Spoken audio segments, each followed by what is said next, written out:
Friends, आप देख रहे हैं अभी हमने थोड़ी देर पहले कपिंग की है और ऑलमोस्ट 5 पॉइंट्स किए हैं इनके फेस के ऊपर। आप गौर से देख रहे हैं कि कोई निशान कट्स का नज़र आ रहा हो, जिससे आप खौफ डर जाते हैं कि कट्स लगेगा, इन्फेक्शन होगा। ये जस्ट लाइक एक वैक्यूम का निशान है गोल, वो भी ज़्यादा भी 3 से 4 से 6 घंटे रहता है फेस के ऊपर ना, हल्का से रहता है, बाकी वैक्यूम ख़त्म होना शुरू हो जाता है। कोई इन्फेक्शन नहीं है, कोई कट्स निशान नहीं। आप दोबारा देखिएगा इसको।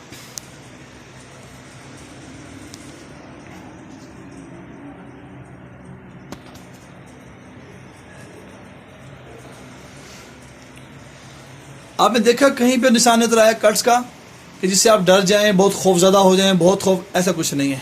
सुन्नत के अंदर अल्लाह करीम ने बड़ी खैर, बड़ी आफियत, बड़ी शिफा रखी है।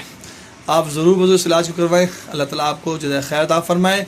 अगर किसी भी बीमारी में, तकलीफ़ में मुब्तला है, अल्लाह ताला आपको शिफाए कामिला आजिला अता फरमाए। और आखिर बात आज करता हूँ, सुन्नत वो है जिस पर अल्लाह ताला मुझे और आपको दिखना चाहते हैं कि मेरे बंदे में नबी सल्लल्लाहु अलैहि वसल्लम की मुबारक सुन्नत पर अमल कर रहे हैं। अस्सलाम वालेकुम व रहमतुल्लाहि व बरकातहू।